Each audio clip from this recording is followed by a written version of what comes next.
एक छोटे से गांव में रामू नाम का एक गरीब किसान रहता था। वह बहुत मेहनती था, लेकिन उसकी जमीन बंजर और सूखी थी। उसके पास केवल एक छोटा सा खेत था, जिसमें वह अनाज उगाकर अपने परिवार का पेट भरता था।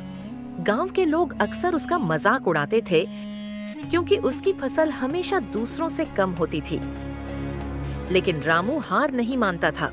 वह रोज सुबह उठकर खेत में काम करता और ईमानदारी से अपना कर्तव्य निभाता। एक साल गांव में भयंकर सूखा पड़ा। नदियां सूख गईं, कुएं सूखने लगे और खेत बंजर हो गए। सभी किसानों ने हार मान ली, लेकिन रामू ने ठान लिया कि वह अपने खेत को हरा भरा रखेगा। वह रोज दूर से पानी लाता, खेत की मिट्टी को खोदता और अपने थोड़े से बीजों को बड़े प्यार से सींचता। एक दिन जब रामू खेत में काम कर रहा था, तो उसे एक बूढ़ा साधु मिला जो बहुत थका हुआ लग रहा था। रामू ने उसे अपने घर ले जाकर खाना खिलाया और आराम करने दिया। साधु ने प्रसन्न होकर कहा, बेटा, तुम्हारे दिल में दया और मेहनत की भावना है। मैं तुम्हें एक वरदान देता हूँ। जहाँ तुम पैर रखोगे, वहाँ उपजाऊ जमीन होगी।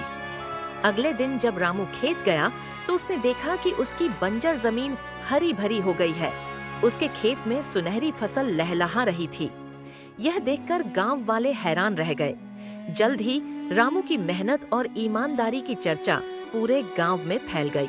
लेकिन रामू ने कभी अहंकार नहीं किया।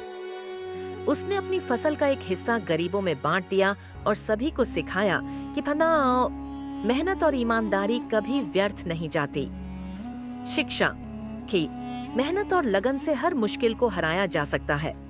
सो दयालुता और ईमानदारी हमेशा फल देती है।